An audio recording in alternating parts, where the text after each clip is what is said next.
Good evening, everybody, and welcome to Stonescast 75. I'm your host for this evening, Chris Lane, and I'm delighted to be joined by Leo Werin. Evening. Luca Rossetto. Good evening.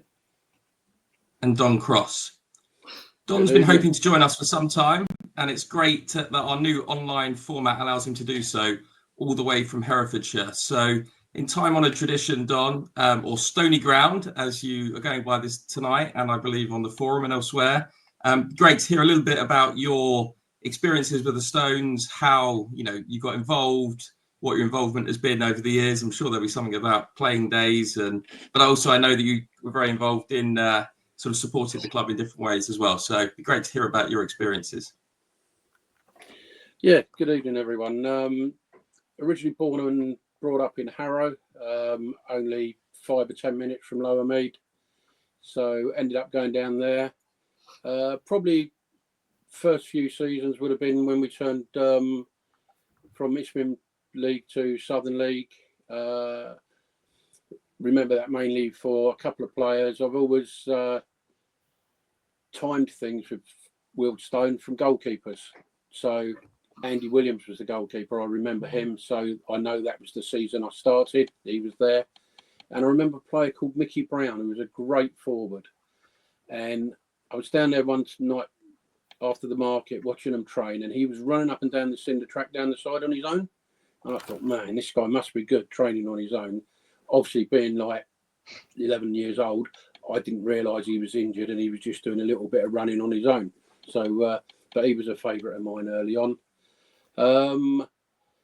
Carried on watching him at Lower Mead, did all the shot away when we got through there in the FA Cup. Various people chased me out the ground. I think I got chased out the ground 3 times there. So it's always nice going back there, especially as we won this season. So that was good. Did all 3 trips to Swansea. The one that was postponed before we started, the one that was abandoned at half time, and then when we finally lost. So not many people did those 3. Became a founder member of SFC Wealdstone in 1978 and played with them through till 96. Used to help Hughie with a programme in the early days at Lower Mead during the 80s, and also helping him out a little bit with Peter Braxton. And it was one night when Peter Braxton was looking for Tim Parks, really, because we were short of players going to Altrincham. And I said, well, Tim, being like he is, doesn't come back after training because he doesn't drink, and he was living in Enfield. And Bracco said, we need some players for Saturday to sign to be subs. So I thought, yeah, I can do that. So I signed on, and lo and behold, got the coach up to Altrincham. On the way up, Colin Meldrum sits me down and says, where'd you play? It's midfield and that. You know, all my icons are there, my heroes, Bojack, Bayer, Cordice, Alex Welch. It was incredible. And he said, yeah, fine, son. He said, you're wearing the number 4 shirt. And I thought, bloody hell, I thought I was only coming up to make up the numbers.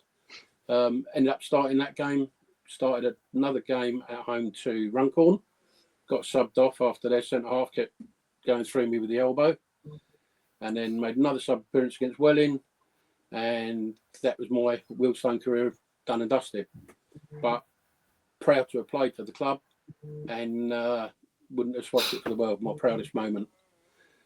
Trained with them for 4 months, probably the fittest I ever was, and it annoys people every time I talk about it. So, you know, and especially Tim, because unfortunately it could have been him. What else have I done since then? I was on the supporters club committee, and then in '96 I moved away to Wokingham, and I stopped playing for SFC for other reasons. Because they changed the rule that you didn't have to be a Wealdstone supporter, which I didn't agree with. I was moving away, made a clean break. But then I started up Wealdstone Juniors because we used to have the mini league. And Paul Pottinger played in the mini league, and he was one of my players when we had the first group of Wealdstone Juniors. So I ran that for a couple of years. Mike Kane helped me with it. Then from there, I passed it on, and I'm not sure whether it's in the same guise now as it was when I left it. I think it might have stopped and then started up again. But it was getting people from the mini league that we were losing to all other clubs around the area. Then we moved to the Vale. So again, people needed to stand up, and we had a walk around the Vale with Howard and a few of the directors. And obviously it was in quite a state of disrepair, and there was a lot of work we needed doing to get it to the standard we needed. And I realised they didn't have much building sense and skills, so I stepped forward and project managed a lot of that. And again, because he's easy to rope in, I roped Mikey Kane in again, and he helped massively with that. And then when I've stepped back again, he's continued on with it and done a lot more of it. But we had people like JJ, and he was like mid-80s, and he's shoveling concrete and laying concrete in the blazing sun. It was incredible time to be a Wealdstone fan, getting that ground up to what it is now. And then I took up the matchday operations management job for a few years because, again, it was something that needed doing. It was just a role that needed filling, and I had a bit of time that I could do it. So did that for a few years, and then Hughie Marshall was taken over from me and continued on with that. One thing I do want to say, that on the recent Stonescast with the players, really good Stonescast, and it is correct, I did get Johnny Wright to Wealdstone Football Club.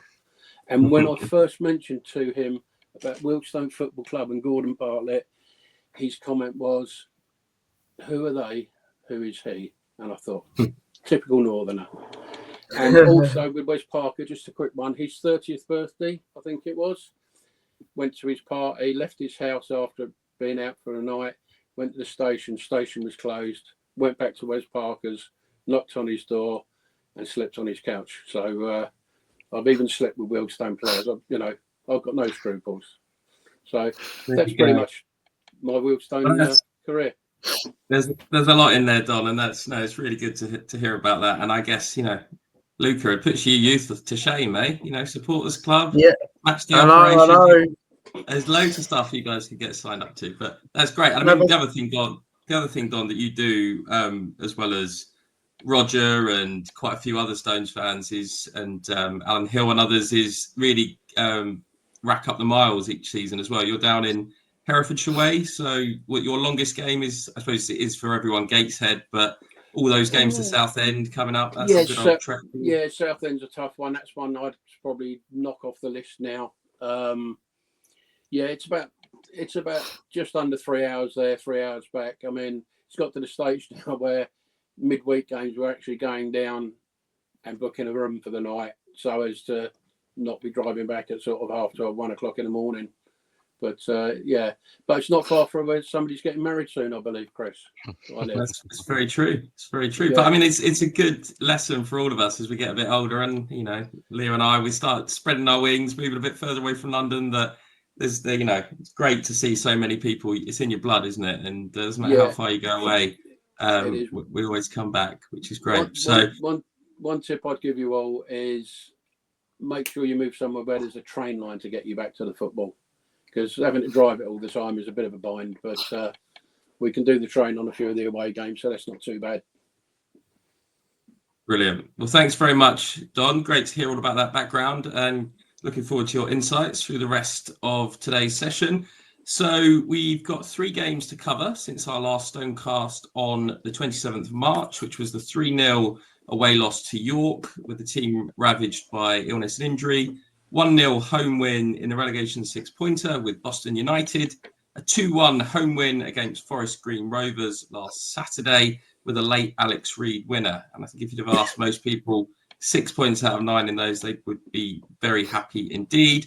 So we'll have a quick run through those. We'll also reflect on last night's scores around the National League with important wins for Boston and Woking, meaning that even despite those 6 points, we're still nowhere near guaranteed staying up, but in a good position. We've got 5 games left, 15 points up for grabs. How many are we going to need? Those games being Barnet away, Boston away, Maidenhead at home, Southend away, and Halifax at home. And we'll focus on the first three of those shortly. So, Luca, York City, you were there. We didn't have many players. What was your conclusions on the game? Yeah, I mean, obviously, I heard a couple of days before that we were trying to see if we can get the game, postponed due to the amount of players that we could actually have. We had training cancelled. It seemed as if everything was going against us. I think Lee said in his interview after that we were lucky to even field an 11, and especially in a game where we didn't really expect to, get anything out of the game. I think for the first 44 minutes we did hold our own. Obviously, conceding just before half time, I think it kills everything. I think if we go into half time 0-0. It puts us out in their minds whether they are actually going to score. But then I think, as soon as I think the second half started, they tore us apart. I mean, to be fair, first half was a majority of us defending. I think you could tell that you can see the reason why they're near the top of the table. That I think that Joe Felix playing centre mid. I'm not too sure why he was playing for Worthing for so long, because honestly, he dictated absolutely everything. Everything was going through him. It felt as if our midfield three that game, I think it was Kretschmar, Cisse and Dyer, they were just chasing shadows the whole game.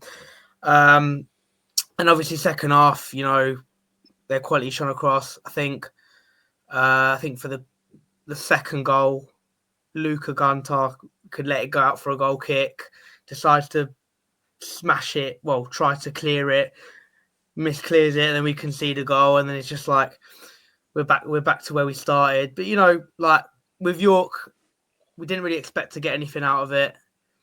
But with the squad that we had and with the players that we had available, I think we did show a okay account of ourselves. So that's really, yeah. And Leo, you were there as well. I mean, we've had some great last-minute winners at York in recent years. I think back to that Jack Cook one. I mean, did you go into that game with any sense of expectation? Is it a little bit like Barnet coming up, that it was effectively, a bonus if we managed to pick something up, especially with the team that we had out on the pitch? Yeah, you hit the nail on the head there, Chris. I think Lucas said it. We knew that we had a really limited playing squad available to Neil and to Lee on the weekends. I didn't realise that Neil was going to be so badly ill at the same time. And when we saw the lineup, I think there was that kind of sense of resignation, wasn't there, Luca? Just of, well, okay, it'll be an absolute miracle if we get anything here. And to be fair, we tried to shut up shop, did a fairly decent job. But as soon as that goal went in, and ridiculous defending for the corner, but give York their props. So I mean, the movement second half, the through ball from Alex Hunt, which totally played for our offside trap, fantastic. And they just had nuisances. They had loads of movements all over the pitch. So was one of those that stayed at the ends, made sure the players got a round of applause, because they really were battling. Obviously the illness and the injuries that the playing squad had. So wanted to make sure that they got the righteous round of applause at full time. Like I say, it just we knew it wasn't going to be much, so I wasn't too despondent or too downbeat at the 3-0 at full time. And Don, for you, I suppose that game was an interesting one. That in the last sort of couple of months that Gibson's been in, we've had some great results, but we've also been turned over quite a few times as well. And I guess it's slightly different when it comes to York, given how good they've been this year. But I mean, is that a concern for you, that when we do concede a goal that we can easily, get a dog pile and there's 3 or 4? Or do you think that game was just a victim of its circumstances? No, it's something within the team at the moment. I mean, people talk about the late goals going in at half time, and I mean, to be fair to Matty Taylor, there wasn't a lot of games where we were totally out of it. I think Yeovil was one, and there's one other one, I can't remember which one it was now, but we've normally been in games. Sorry? It was probably Barnet. I think Barnet was the only other game that we really... 3-0, yeah. So, and it's one of those things that we don't seem to be able to get control of the game back once we let a goal in. I mean, it's something Matty Saunders used to say all the time. was if you go 1-0 down, don't go 2-0 down. And people used to quote him about it because it's negative, but it's not negative. It's staying in the game. You know, you can come back from 1-0 down, 3-0 down, you're struggling. And Saturday could have been a similar scenario. You know, there was, after Forest Green scored, there were 2 or 3 good opportunities for them to get another couple of goals. Fortunately, they didn't get them, and we clawed our way back into the game. But at 1-0, you can do that. So that was concerning for me. But what Luca's saying about that Felix, I mean, not only did he do a lot with the ball, he just closed everything down so quickly. Very, very good player. Very good player. But you look at the resources York had to bring on off the bench, you know. Josh Stokes, he done us up at Oldham, didn't he, with that header that went over Mariappa's head. You know, that's the quality of players they've got. And we're scrimping and saving and asking fans for money to get Alex Reid in the side, you know. So that's the difference we're at, you know. So it's difficult to compete with that level. It's an interesting one for me in this league because I think you've seen over the last 5 years or so that, you know, the money does actually tell overall. You occasionally get teams like Bromley and Sutton who make it up, but, you know, the Wrexhams, the Notts Counties, Chesterfields, Barnet this year, York, you know, they are starting to come good. And, you know, there's lots of good teams up there towards the top end of the table. But, you know, I think if Barnet and York went up this year, I think most people would think they probably deserved it because actually they've probably been the best 2 teams in the league, and Forest Green have tailed off a little bit. And I can certainly see the case for there being a, you know, request for there to be 3 automatic or 2 automatic and 1 playoff. So I think that would be quite healthy for the league, really. Yeah, I think the thing with the money is as well is they can afford to make mistakes on players. Yeah, we make mistakes on players. You know, you could say Eastman's a mistake. I think it's just unfortunate he's had injuries and everything, but that's a good part of our budget in there. Adakwa, you know, they can cover injuries and they can cover mistakes in their recruitment that us Maidenheads can't do that. Yeah, they obviously, Don, you nailed on the head there as well. I mean, you mentioned just then about York making mistakes on recruitment, and it wasn't last summer, was it? It was the summer before when Ugler came in and they signed Tyler Cordner from Aldershot, £100,000, and he has been an unmitigated disaster for them. But six-figure transfer fee, and it's like, well, okay, we can get somebody else in, and it's just light and day compared to the resources that we have here at Wealdstone. But there we are. And the only other person I wanted to draw out, and I think Alex Gordon, among a number of our listeners, will be pleased about this, is that I wanted to say well done to Dom Hutchinson. I think it was possibly my constructive criticism for him a couple of weeks back on a Stonescast. Actually, he came back into the team. Gibson's given him a run, and I thought he did really well. So sorry to see that he got injured in that game. And I'm not sure that we're going to see him back before the end of the season. But you know, for me, he's a great example of somebody, if we can get it right, who probably would be relatively cheap compared to others within the league. And going into the next 2 games, we need people around somebody like Alex Reid. You know, will it be him next year? I'd love to think it would be so. For me, I would throw all of our budget at him. You know, have Alex Reid and pay him whatever he wants, and have some cheaper players around him. But that's not my decision to make. But it'd be interesting to get your guys' views on that too. But yeah, I guess, Leo, moving on to Boston, on the back of that defeat, and given the injury and illness in the camp, really was a 6-pointer. How did you feel about the game, especially when you saw the lineup and we had Dante Baptiste making his, I think it was his first league appearance for us, and Dion Woodman, again, part of the defence, having only recently been recalled from St Albans? Yeah, I think, natural concerns. As you would do, there's a lot of change, especially with a new goalkeeper as well. You're chucking somebody in, I say at the deep ends, but you know, I've got to say the defence, fair play to them. They really did protect Dante's goal really well. Sorry, Don. So Dante's goal, I think that shot saved in the first minute. But other than that, I don't recall maybe one other shot on target from Boston during the entire 90 minutes. So the defence really did a good job in front of him, just ensuring he was fully protected and covered. We'll probably mention it a few times, but Dion Woodman by far and away his best game in a Wealdstone shirt. I don't know what he was on, but it just seemed to be every ball, every header, he was there on top of it, clearing it away. His passing was on the ball. I thought Alex Dyer was excellent in the midfield as well, bearing in mind instead being that Baller League saga, having him played 24 hours prior to that game against Boston. And I don't know, maybe it's just me. I was a little bit underwhelmed by Boston. I thought, bearing in mind the run they were on, and it might be a psychological thing that's now they're at the drop zone. Okay, when there's not so much pressure, but yeah, I thought they'd be really on our tails, and they didn't seem to really like the intensity, any sort of pressing. I thought it was fairly comfortable for us to see out the game, especially in that second half. The wins, of course, does help, and playing down the slope helps as well. But yeah, really, really pleased. Obviously, wasn't expecting it when I saw the lineup. So got to give Neil and Lee again their props for getting a really vital win. But we did score up the hill in that game, didn't we, Luca? If I remember rightly. I mean, is that sort of a hoodoo been broken? What was your sense? I also felt that Boston were a little bit underwhelming, but their run has been incredible, and we're still up against it when we play them again. I thought their fans were actually really good as well. They came in numbers and were noisy. Yeah, I mean, it's refreshing to hear a set of away fans, if I'm being truthfully honest. I think it adds a bit to the atmosphere. I think the game was just your typical 6-pointer relegation scrap. I think there wasn't really much quality in the game. I think Leo alluded to it. I think they must have had maybe one shot on target, a couple, I think, which was pretty much in the first 5-10 minutes.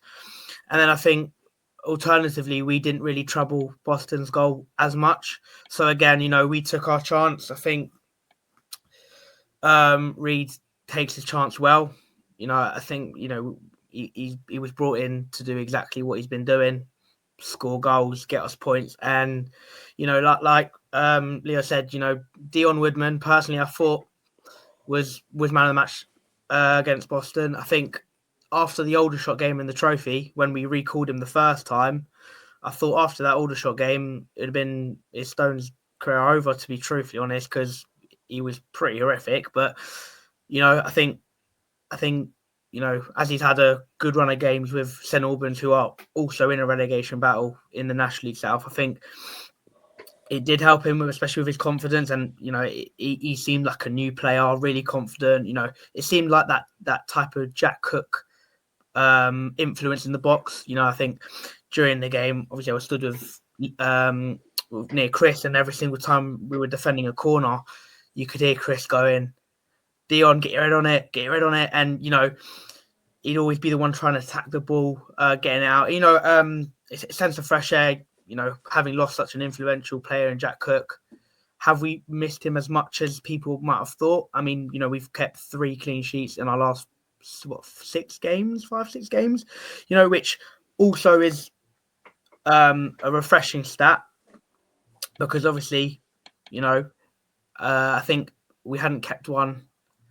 Luke hadn't kept the clean sheet since he came in, and it was he came in January, and we played Altrincham, for example, in March. So we went 3 months without keeping a clean sheet. But yeah, I think I'm dozing off a bit. But yeah, good 3 points, especially. I think we needed it. We needed that 3 points, especially against the Boston side, who'd won 5 of their last 6 games. So yeah, it was good. What were your thoughts, Don? I mean, one thing that occurred to me is that Tamworth deployed the long throw against us very effectively, and I think maybe teams started to see that was a vulnerability. I think having Dion there did help with that. I mean, from my personal opinion, I think he's done very well, and same with Baptiste. Do I feel that they're necessarily the sort of calibre of players we need over the course of a whole season? Not necessarily, but I think we've got to start somewhere. But actually, what this team has really done is dug in deep, and I think that it's real testament to Neil Gibson and the senior players for doing that.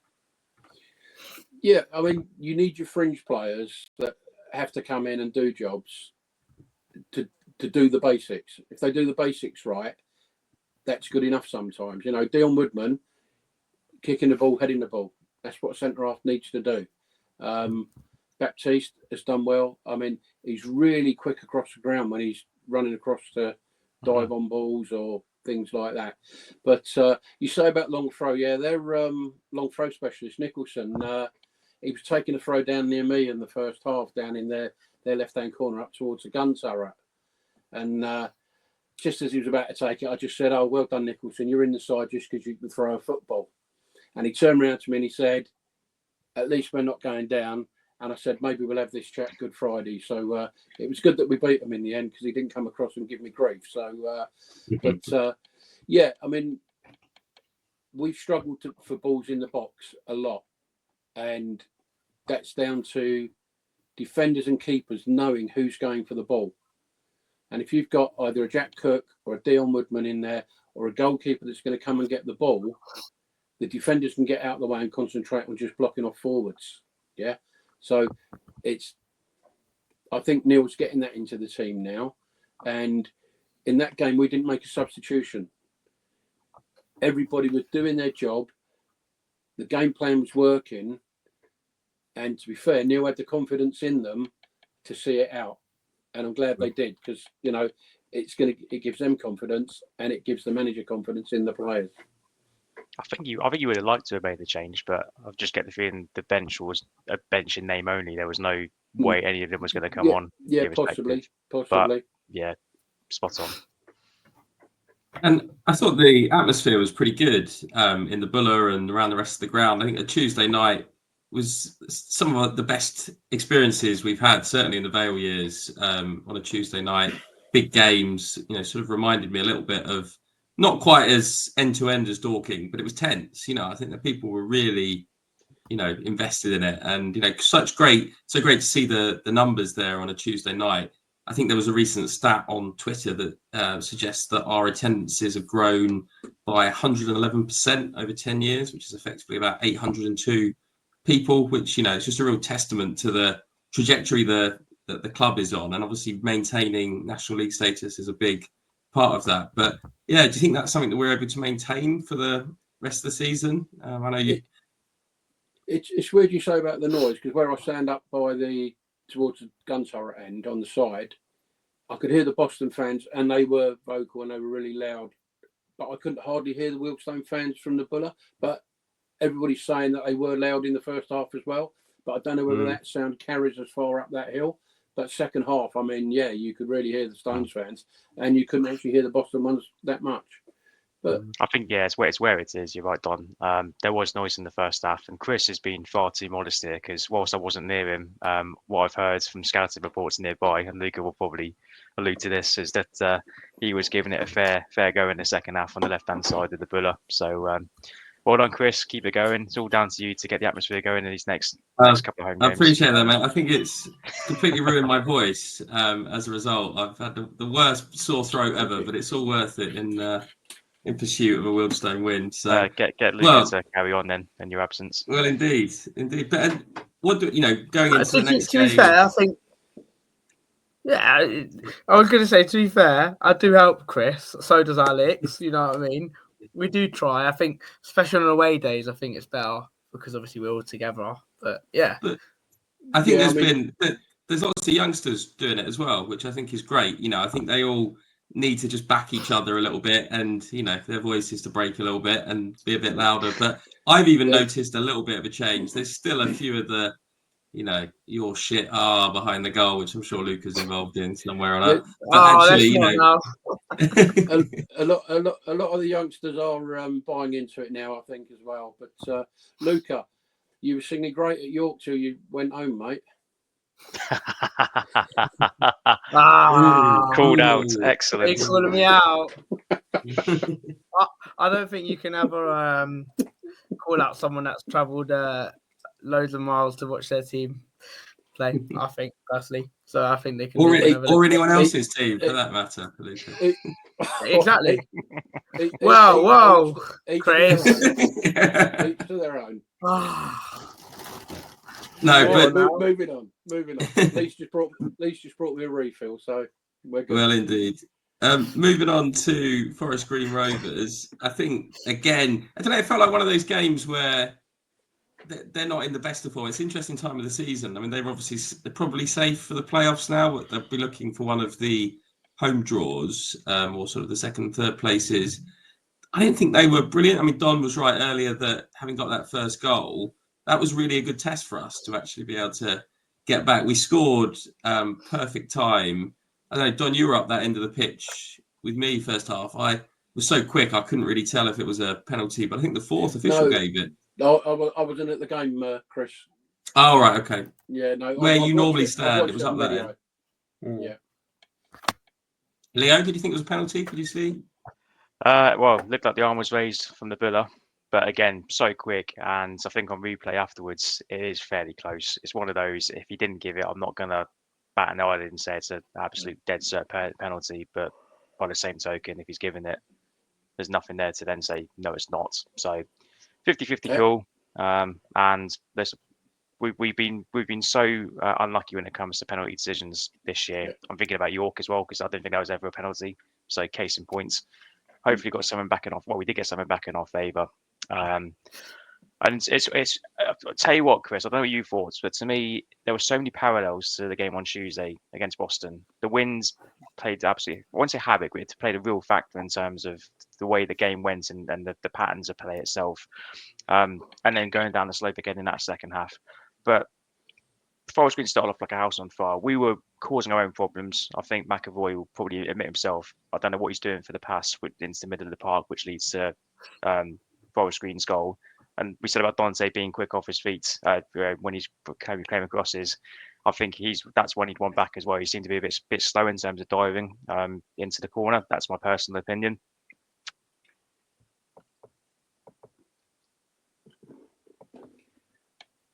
Oh, is Leo still there? Or have we lost him? I think we've lost him. Okay, he did say earlier that his internet signal was a bit ropey, so hopefully we'll get him back in a moment. I don't know, Don, Luca, in terms of some of my comments about Alex earlier, I don't know that we've had a striker that is as clinical as Alex Reid. Certainly for me, since someone like a Richard Jolly, a real poacher, with the added advantage that he's a penalty taker. You know, he's got a bit of something about him. He likes to wind up the fans. I mean, there's some people don't like his TikToks and stuff, but actually I think, you know, fair play to him. You know, I don't know what Oldham have been thinking, but what do we think? Like, could he be persuaded to stay next year if we wanted him? I think he's got an arrogant confidence about him. He knows he's a good player. He knows he can score goals. And he probably knows what he's worth. And he's probably worth more than we can afford. I know what people say, we should push the boat out and get him. But that would mean probably 2 less squad players. Is that going to make a difference over a season? I don't know. But yeah, it would be great to have somebody like him. But they do come at a premium. So what do you reckon, Luca? Yeah, I mean, I think I said it to these guys the other day. I think he loves being a big fish in a small pond. You know, he thrives off it. I think, you know, his qualities are there to be seen. You know, you don't get a striker who gets 20 goals a season everywhere. And you know what?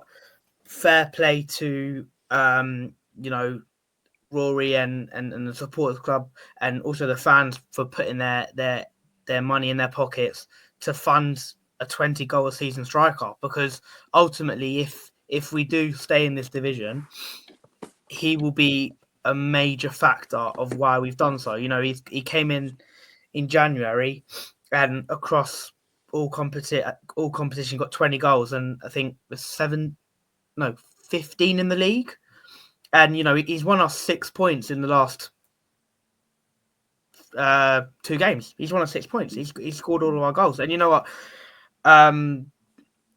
Great striker. With that, of course, you'd snap your hand off for him. But ultimately, I don't think it's something that we probably could afford over a season, if I'm being totally honest. I'm all for breaking the bank myself, but we can have that discussion in the close season. Now, Leo's back. It's great to see him. I think he probably just nipped off to a pizza shop in Farnborough. You know, these things happen periodically. Oh yes, that'll never be let down, will it, Chris? No, but you've got great bounce back ability, Leo. We know that, so that's always good. And what do you think about? We were just talking about Alex Reid there while you were gone. Tyler Walker, I think he's had a couple of nice flick-ons.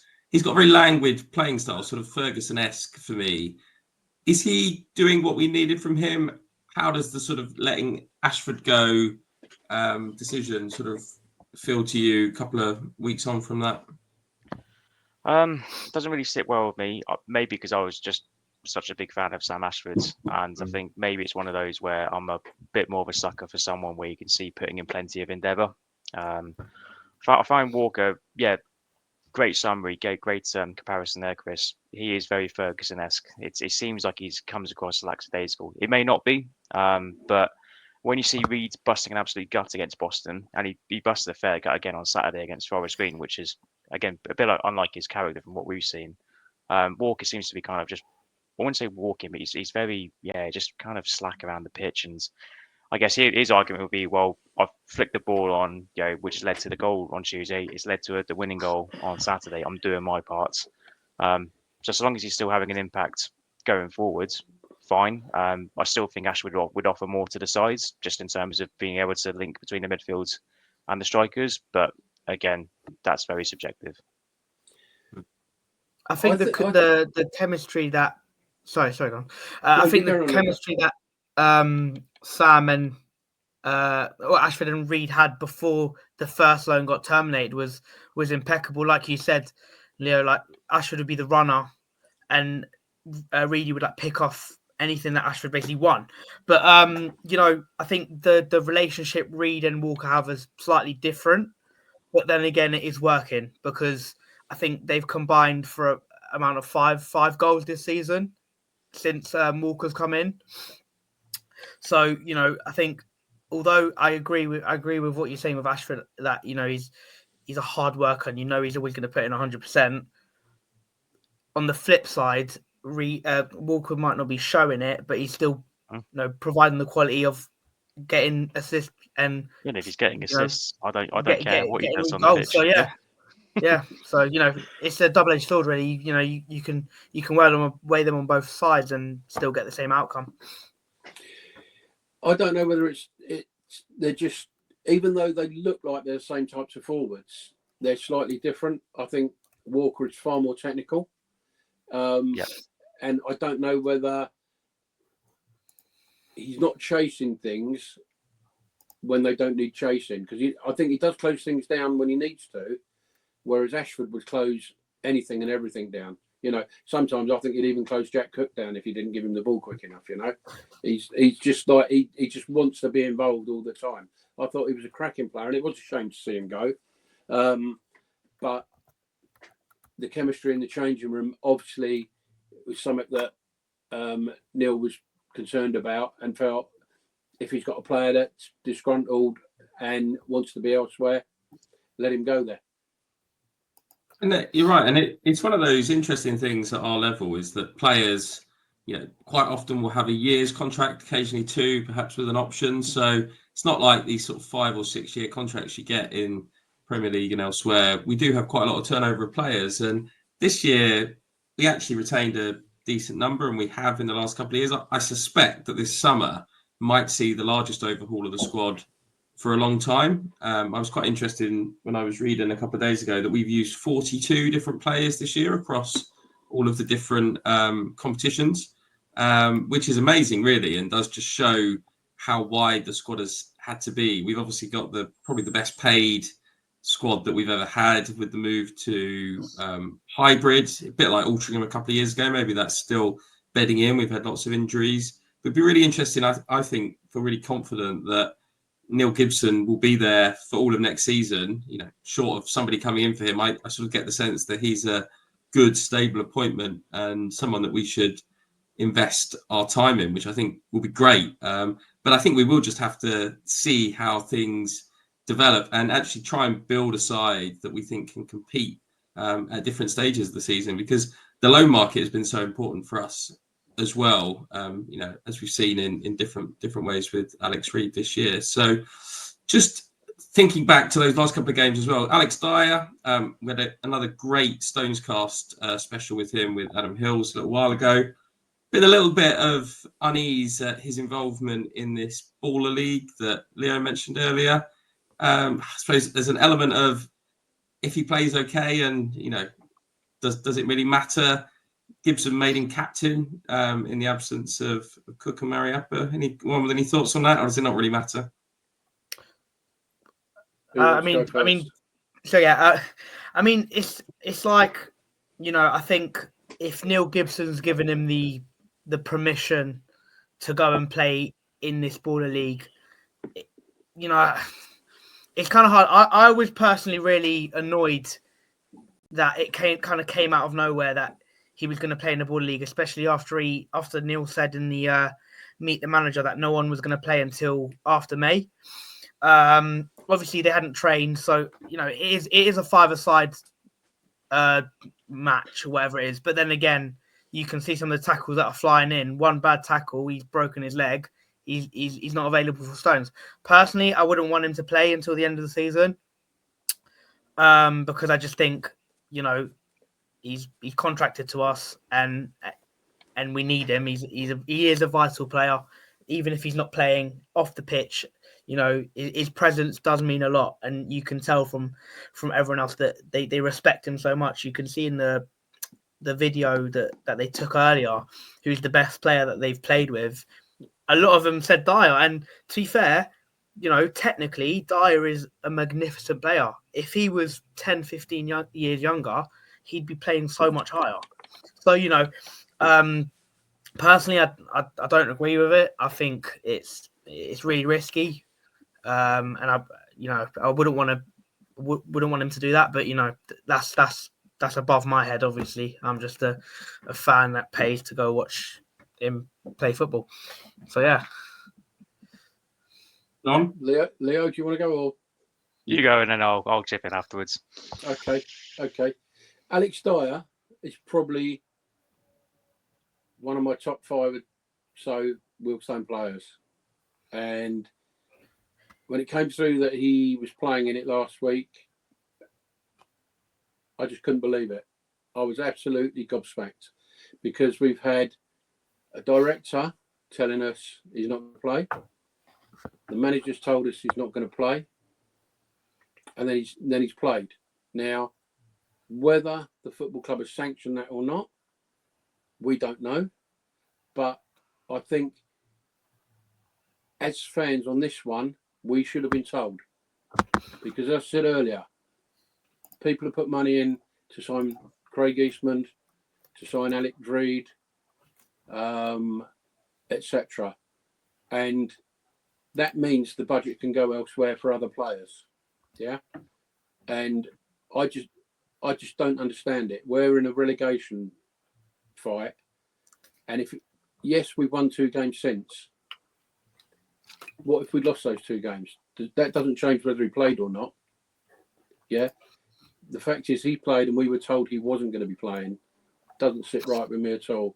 And I think the board ought to, or the manager needs to let us know whether they sanctioned it or not.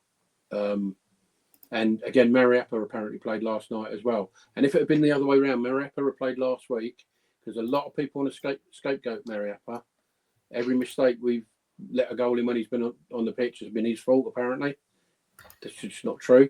But if it had been him and not Alex Dyer, a favourite of the club, it would have been a totally different reaction. I must admit, I'm probably one of those, I wouldn't say fully scapegoats there, Don, but I'm probably not too far off. I'm not the biggest fan of Mariappa. So yeah, if he played and we'd been making mistakes, absolutely knives would have been out. I don't really think I can add any more on to what you said, to be fair. I don't think it's been sanctioned, just based off what that director then put on the forum that same evening when it was revealed that Alex Dyer had been playing in this Border League. The problem is, because it's not. I think it's not like a FIFA or FA sanctioned event, is it? So there's nothing stopping him. It's not a recognised game of football. It's like him coming up here with me. Yeah, we play 6-a-side. But yeah, I'm with you. Morally, ethically wrong. It's the old goals. He shouldn't have done it. I to be fair, you'd want to hear from the horse's mouth. So you go to Alex and Adrian and say, well, why? That's the first thing. I mean, and there'll be repercussions in the summer. We'll see what those are, but I can't imagine. I think the club's got to take a hard stance on this. You can't set that dangerous precedence whereby you can do something which could massively conflict your footballing commitments to the football club. So I think there has to be a hard line here. Quick, sorry, Leo. I think Chris, you mentioned it earlier about Neil Gibson and the turnover of the squad. I think obviously Neil Gibson's inherited Matt Taylor's squad, and I think one thing in the summer, which I know if he gets a full pre-season, he'll be able to bring the players that he wants to bring in, which will suit his style of football. And I'm sure they'll work tirelessly behind the scenes, to get his own players. And like we won't be getting the players that the type of players that maybe Matt Taylor brought in. He bringing his own, and we could start the season a bit differently the way we did this season. I think it'll be interesting to see. You always need a bit of seniority within the team. I think I've found this year we probably relied too much on our senior players, and for me, some of them like Eastman and Mariappa have been less effective. I mean, one player, when I mentioned about the people that have played, we played 42 players. Shout out within that to Enzio, who I think has played sort of every game pretty much, sort of upward of 40 games. I have been quite critical of him as an attacking threat because I think that's what he was brought in as. But Defenzio, as he's been nicknamed by the middle youth and others, I think he's been great. He's a great utility player. And the other person, I mean, I've always been a big admirer of Max Kretschmar, and he's had a different season because the last couple of years he's sort of flattered to deceive, been injured, and then turned up with quite a few goals. Whereas this year, I think he's played over 30 games in the league. He's only got 3 goals, I think, but I'm not sure we felt that he had that in them. And while I don't think he's necessarily been quite as instrumental as he's been before, I do tend to think we play a bit better while he's in the team. So I think it will be interesting to see which of the older players Gibson keeps around him, and then also which of the players can keep hold of. Someone like Cisse, who, luckily, the thing with Cisse is when he's brilliant, he's amazing, but then he has days where he does nothing at all. So hopefully the scouts will keep turning up on those days. He's untouchable on a good day. Oh, against Boston, I mean, he literally covered pretty much every blade of grass on that pitch, and I say that's when he's on it, and he's absolutely magnificent. Yeah, he is a great prospect, a cracking player. I mean, on Enzio, yes, we all thought he was signed as a winger and an attacking force, but he's almost played wing back, centre half, central defence. He must be a manager's dream, because you turn around to him and say, Enzio, will you do this? Will you play there? And he'll go and do it. And he's been there and done it. He knows the game. And he's somebody that a manager can rely on. When you look at, if you compare him to Dom Hutchinson is starting to learn that he's got to do what the manager wants him to do. And when he does that, and when he plays that role, he's effective. It's when you go away from that, I think it's difficult for some of the younger players like Bobiero and people like that, because when Matty Saunders and Christ, what was our manager's name? Stuart Maynard. Yeah, that's the kiddie. They almost micromanaged what the players did. The players were almost programmed to go into certain positions, so they weren't thinking for themselves. Whereas now they're able to think for themselves a little bit more and able to do the basic jobs better, I think. No, completely agree. So looking ahead now to Barnet away, I think we're all quite pleased that they can't win the league against us on Saturday. And actually, with their recent defeat, it's a bit of a long shot, but were we to beat them and York were to put a few results together, it would certainly make it competitive at the top of the league. I don't know, Don, as somebody who's been around the club for the longest on the calls today, how have your interactions with Barnet been over the last couple of years? Lots of people very saw about the ground? Do we sort of feel that obviously nobody's past that, but we've had those first couple of games, which I felt were quite cathartic, and now sort of we're going there, hopefully with a chance of picking something up. I think that I could just see Alex Reid posturing to the home fans. I think that would be amazing, but maybe that's just me dreaming. Yeah, I mean, it would be really nice to get something there. I mean, a point would be great to take their unbeaten home record would be even better. But as you say, them and York are probably the two best sides in the division.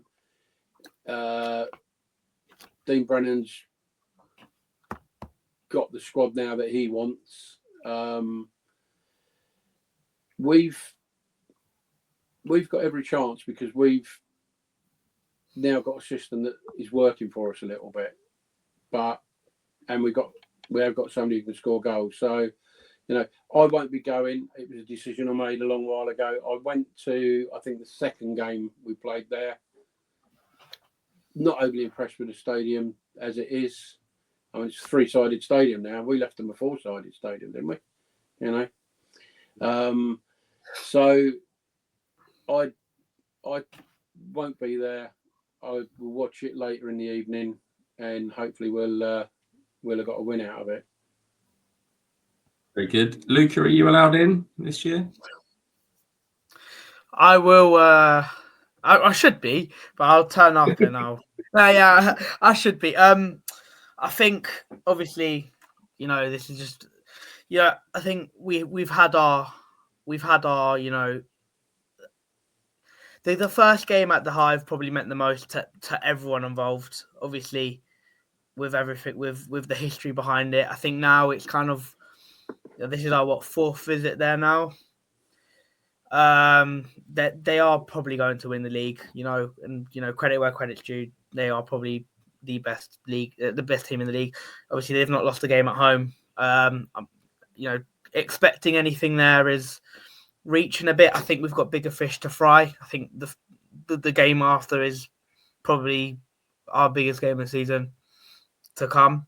So I think, you know, we you know, like Dom said, yeah, I'd like a point. Am I really expecting a point? Probably not.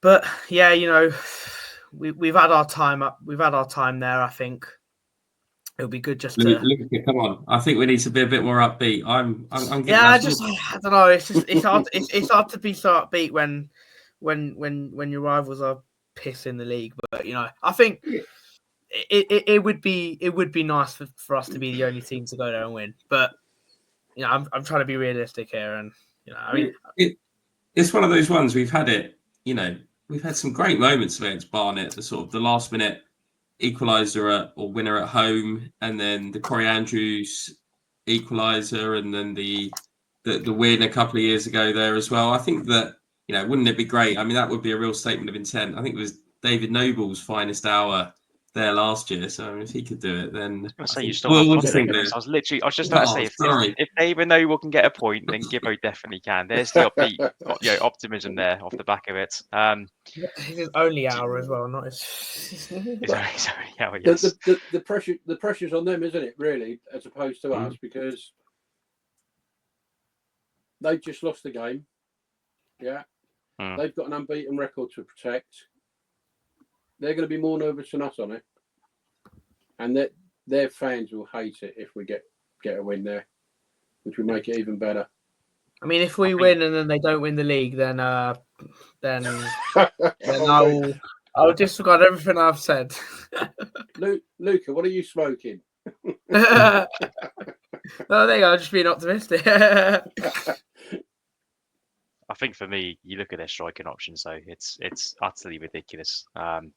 Callum Stead, I think, probably put in one of the best individual performances I've seen against the Stones team this season at the Vale. His movement, everything about his game as a forward, absolutely on the money. Reece Brown's still there. Leon Loverfie's back fit. He's their hold-up striker. And then they've got Dom Telford in, who's scored bundles in League Two, even for Newport only a couple of years ago. So they've got a massive array of options available to them. Yeah, but we got Dante and Dino Woodman. Absolutely, yeah. Happy days. And then Mariappa and Conor McElroy. There you go. We'll, Clean sheet. You know, Happy days.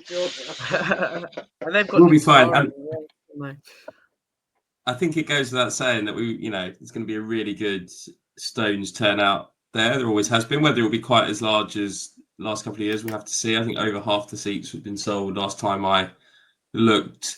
It needs to just be passionate and controlled aggression. We just don't need to let it go beyond that, because I think that's the one thing that the last couple of years there, it's very easy for everyone to get wound up. And last thing we need is to get the league coming after us for one thing or another. So hopefully we can sneak a comfortable 3-0 victory, so there's no last minute wildness and all the Barnet fans will have left at 75 minutes. That's what I'm hoping for. You.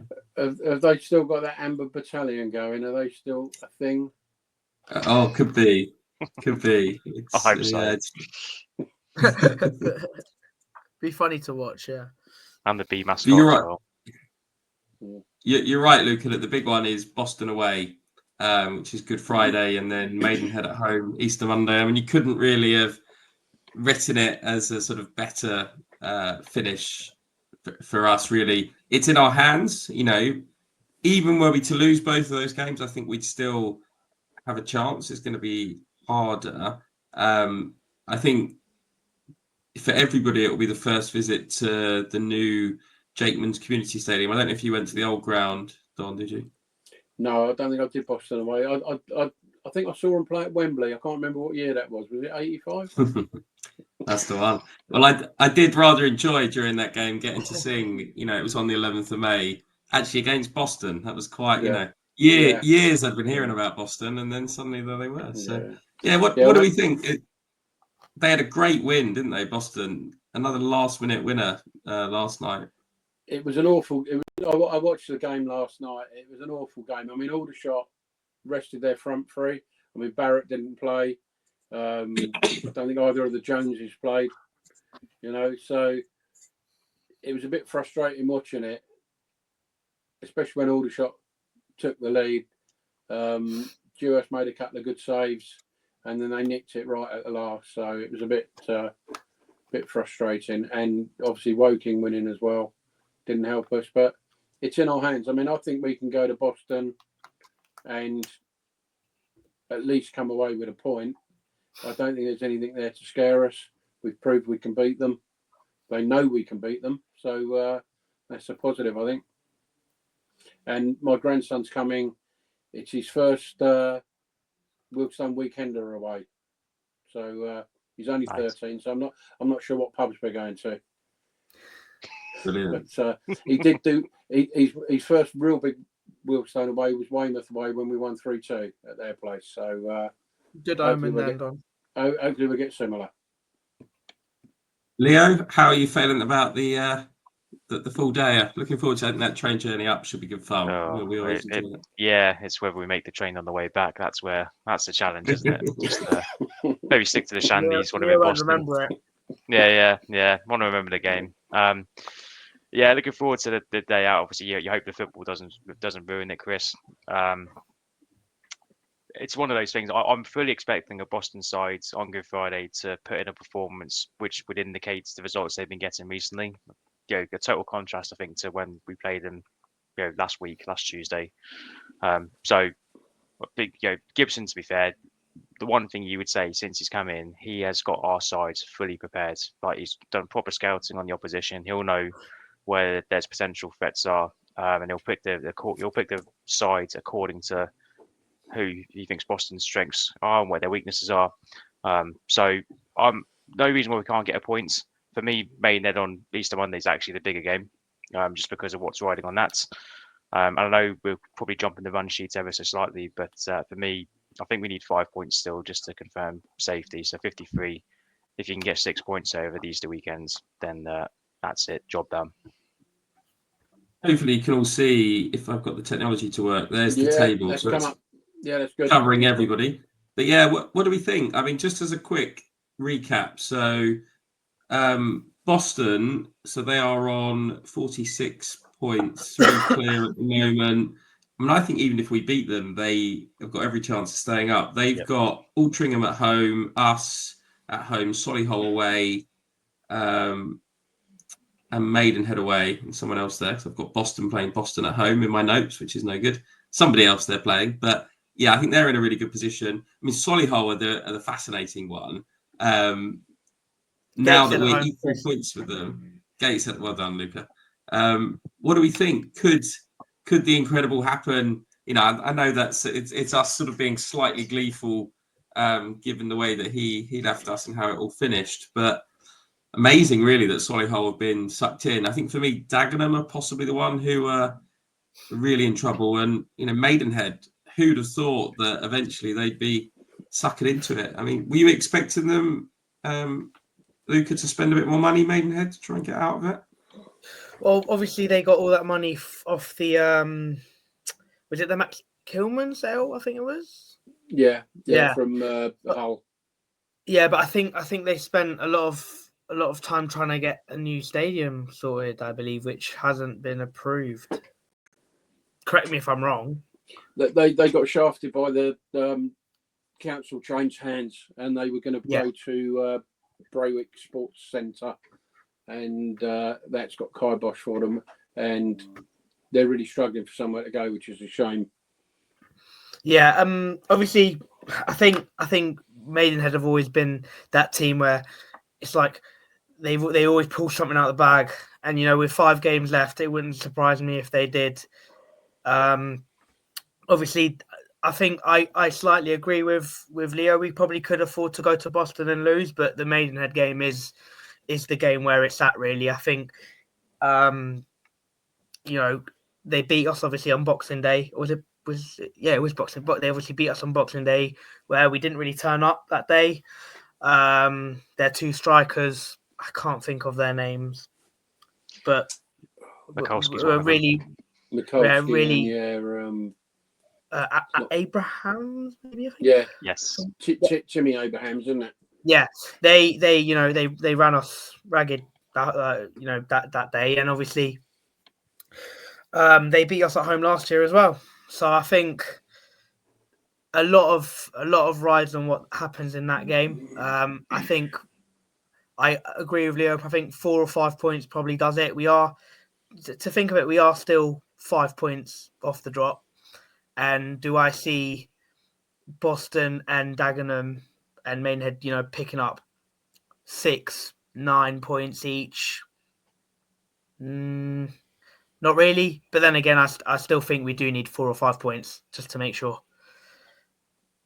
Well, one thing that did happen was with getting tonked a couple of times, our goal difference took a bit of a battering. It was quite good at one point. So that's effectively worth a point, or a place rather, if we're on even points with other teams. I mean, I was chatting to a few of you earlier. I've discounted Fylde. I think they're probably doomed. Does everybody agree with that? Or they're gone. Yeah, pretty much so, because I mean their maximum now is 54, and they're on minus 29 goals. So, you know, we get 53 points. We're above them anyway. So, you know, Maidenhead again the ones that are concerning because they've got the easier games. So it's important that we beat them, I think. I mean, Dagenham's fixture list is fairly easy on paper as well. I mean, you know, Dagenham's the target at the moment. Their maximum is 58. So, you know, are they going to win their last 5 games to get 58 points? I can't see it. So I think 52, 51 is going to be the target. So that means we need a win and 2 draws. If we can get a draw out of Barnet or Boston and get a win against Maidenhead, we need a point from there. I mean, you know, other teams are going to drop points before that. So, you know, I think we'll be okay. I think a lot of the teams around us play each other as well, obviously. Well, the last day is the key, isn't it, Luca? You got Solihull, Dagenham, and Boston play Maidenhead. Exactly. Yeah. So, who we got? We're at home to Halifax, and Woking we got Sutton again. Woking Sutton, that's an old school derby. over the years. Through the sort of 90s, they were pretty much their big derby against each other, because Aldershot were probably in the Football League at those times, or in ISIS 3 or something. So again, that's another big game. So, I think we've got to get it done before the end of the season, before the last day. The interesting one is there's that one game that sticks out from any others on the 29th of April. Solihull are away at Rochdale. And that's the game before they play Daggers' last game of the season. So hopefully Rochdale can do something there, and it means Solihull and Daggers can't both get above us, and it's happy days. Yeah, I mean they lost last night, didn't they? So they're trying to go for a playoff spot. So hopefully they've still got something to play for when they play Solihull. Yeah. Anything to work in our favour. I'd like to stay up on our terms, as in, like, I'd like to stay up if we beat Southend or we beat Maidenhead. I'd like to do that. I wouldn't want. I mean, of course, it would be nice going into the last game of the season not having anything to worry about. But then again, I wouldn't want it to. I would want it, because we won and got a result. I mean, I know we're going way ahead, but obviously Southend's a 5:30 kickoff, so obviously we could know at 5:30 that we need 1 point, and that will do it for us. So yeah, I think it's going to be an interesting last month, but I still think I've said it since the beginning of the season. I still think we'll have enough to stay up. Yeah, I always felt earlier on in the season, with the way Maidenhead's results were going, that this was going to be the season they went down. They didn't seem to pick up as many points. They'd lose a lot of games on the trot, whereas they never used to do that. They used to lose a couple, win a couple, beat a belt or whatever, and they haven't seemed to have done that this season. And I think that could be a tough game on Easter Monday, because if we beat them, that could send them down. No, definitely. And I think what we've shown in the last year or so is that we had a great blueprint under Maynard and Saunders, and you look back at the seasons when we were sort of anywhere between sort of 12th and 16th for a lot of the season. We've really had to scrap this year. We're actually arguably in a stronger position now than we were this time last year, when Noble was just about to be given the boot with Bournemouth away and lost to Oxford. And so actually for me, I think that's a real positive. And it also shows that, as amazing as Saunders and Maynard were, there are ways of winning in this league and staying up. And there's some great stats that pre-Gibson in the league, Stones had 26 games and 25 points, which is 0.96 points per game. Post-Gibson in the league, 15 games, 23 points, 1.53 points per game. So if you look to the actual form table now, we'd be, lower part of the top half, if not even on the edge of the playoffs with that sort of form. Now, within that, we're tending to either play really well and nick a win or get hammered. But, we only need to get one win really across those 3 games, and we're almost there. So fingers crossed we can do it. Yeah, I think so. I think the trend of Chris. I think the trend of this season is that whenever we've got a good result, everyone around us seems to have won. So I think Altrincham away, I think, is the prime example. I think we beat them, but then Boston won 4-1 at Rochdale, and then filed. Everyone's been picking up points around us. I think every single time we win, we go one step, but then another team decides they want to do the exact same thing as us. I think it's happened all season. I just want the season to end and for us to stay up, to be honest. I've had enough. How many years you've been supporting Wilkestone, Luca? So I've been coming down since I was 14, 15. So that's not as long as you. You should be used to it by now, mate.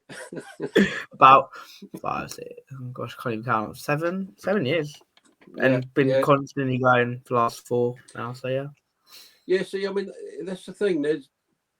there's a lot of our supporters have seen us on the up for a long time, you know, and it's difficult to comprehend that we had some really shit years, you know, the Yedding years and things like that.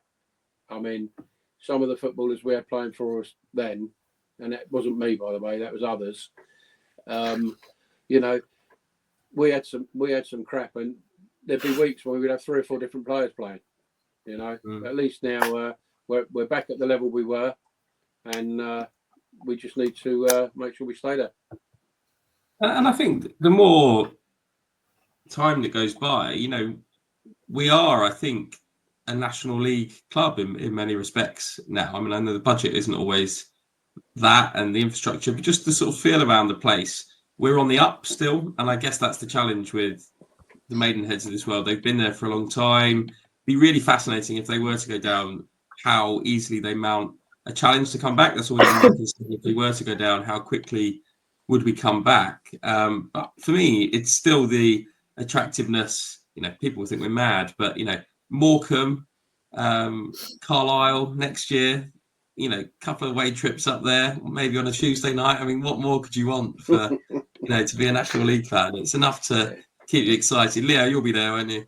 Of course I'll be there. Yes. Yeah. It's given. You'll be there, Chris, no? I'll try my best. I'll definitely try my best. It's nice to be a couple of hours closer. Yes, quite. Well, it's been really great to chat to everybody this evening. Anyone else got any final reflections on the last couple of games or what's coming up? Prospects for the rest of the season? You probably might be your last time on the cast this season. Are we all staying up? Yes. Yes. Definitely. We'll get 52 points will be the safety barrier, I reckon. Okay, and then quickly, sort of next 3 games, just the result in a row. So I'll go draw, win. I'm trying to think. Loss, win. Okay. Nice. Loss, draw, win for me. Draw, win. Nice. I think we're up as a result of pretty much all of those. So I'll Playoff take charges on, Don. I think we're pushing for playoffs. Yeah. That was Did you guys see that that tweet that someone made that they were arguing the fact that they could play Wilton in the semi-final leg at home, and then they made a prediction that actually finished us 7th, which was actually quite funny to see. So it can happen. It can. But, I mean, looking at the results last night, when Aldershot were winning, I think they were 5 points off the playoffs. And it's like they're still technically in the relegation battle. Crazy. Yeah. Anyway, thanks very much, guys. Really enjoyed it. No, it's been great. And thanks for coming on, Don. It's a good example to everyone else. You know, Don is many miles away from those of us sat in London, Luca and I, and Leo up in Luton. So if anyone else would like to get involved with the Stonescast, may well be into next season now, please do let us know, because we can do it much more easily online. I really would echo Don's feedback on the Stonescast special with the Ryman League champions. It's a really good session with Hilsey, Wes Parker, Sean Cronin, Jonathan North, and Johnny Wright. So again, if anyone's got any requests for those type of sessions going forward as well, we'll always try and explore it. But it's been great to chat to you all. Everybody at Barnet? Oh no, Don's not, but we'll see you at Boston, hopefully. Yeah, I'll be at Boston and Maidenhead. Brilliant. Up the Stones. Up the Stones. Up the Stones.